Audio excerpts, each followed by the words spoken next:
This isn't the most beautiful part of this recipe. It's like a massacre.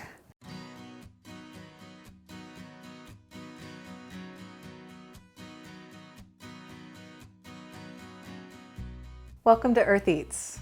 I'm Kate Young, and today we're going to make a kale salad with roasted tomatoes. This is a great way to treat tomatoes that may not be perfectly vine ripened. These tomatoes did come from my garden, but it was at the end of the season and they didn't quite get fully red on the vine, but they have ripened indoors on the counter. And this is a great way to deal with tomatoes like winter tomatoes or tomatoes you might get from the grocery store that you want to really add some flavor to them by caramelizing them. And so if you roast them slowly in the oven, it does kind of concentrate those flavors. And it doesn't really matter how you cut these for roasting, you just want to make them relatively even so that they will roast at relatively the same amount of time. Place them on a baking tray. You don't want to overcrowd the baking tray because you want them to dry out a little bit. Then you're going to add some garlic cloves, and you don't need to peel them. You can just put them in whole. We're going to roast them and then we'll peel them after they're done. And then you can take some fresh herbs, tuck them under the tomatoes a little bit because I don't want them to burn.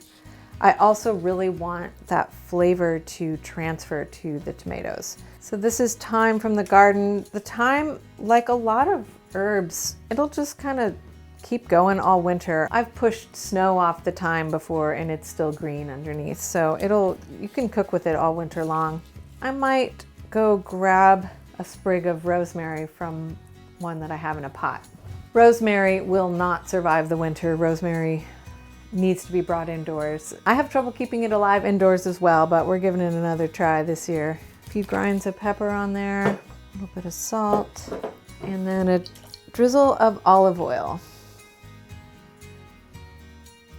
You want to roast these at 375 for 20 minutes or so. You want them to still have some of their shape, but they do dry out quite a bit. They kind of brown around the edges, they caramelize, and the garlic will get really soft.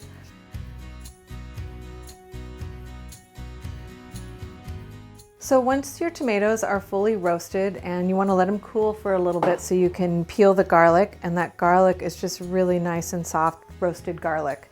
It's such a great flavor. It completely transforms the garlic to roast it like that. A lot of the herbs have kind of disappeared, but you can see a few leaves in there. That'll add some nice flavor, and I think that the tomatoes themselves have some of that flavor. And you're going to just want to chop these up. They do shrink quite a bit, so keep that in mind when you're deciding how many you want to make. And I'm just chopping the garlic up with the tomatoes in there. It's just all going to get mixed together. So we have our tomatoes and garlic all prepared and ready. And now we're going to deal with the kale. And this is some fresh garden kale that comes from my neighbors across the street, Michael and Julia and Xavier. They were kind enough to let me use this for our recipe.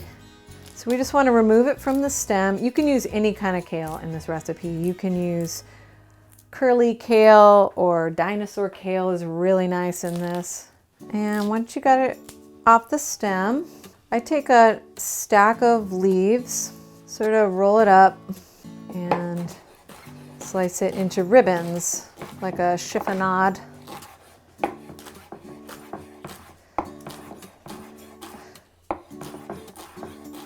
It is not one of my favorite leafy greens. I'm really a fan of spinach and chard, but when I learned how to prepare kale this way, I kind of fell in love with it because this is a really nice preparation. The first time I encountered this, I was having a baby shower. Some good friends of mine were throwing a baby shower for me in Houston.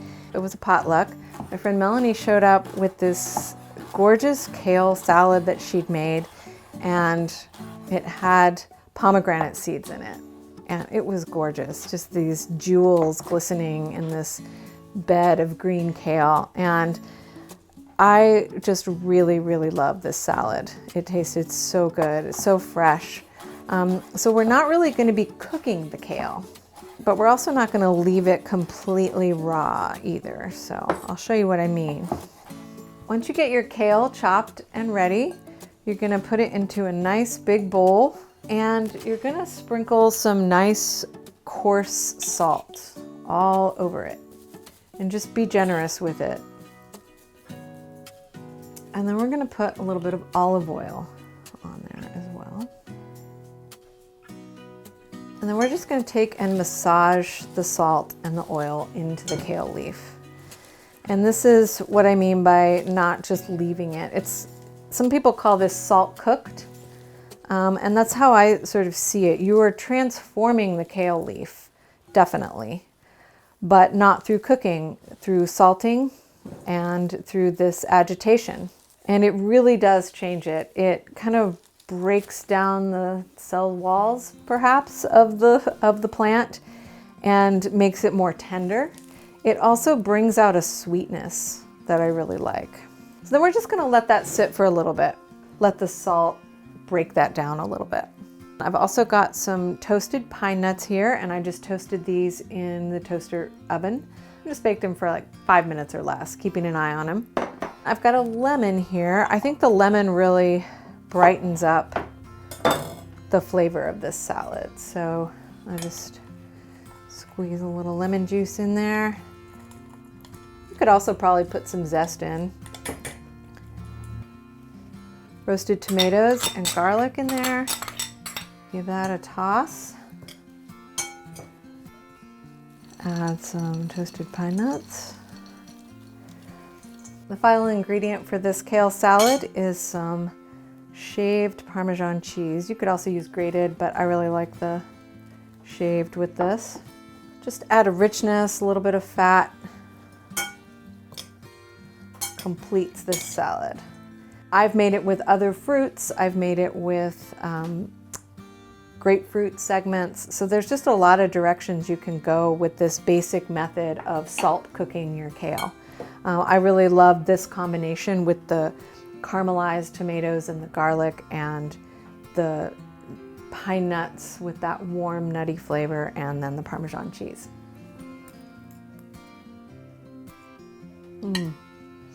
Well, the garlic is really coming through in those tomatoes, but it's a mellow garlic. It's not that sharp bite that you get with raw garlic.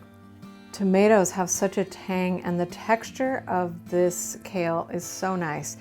It still has that crunch that you get with a raw, fresh green, like a salad green, like lettuce or something, but it's tender. It's made tender by that salting process that we went through. So it's such a great salad, and it holds up really well. This is something great to bring to a gathering if we ever gather again.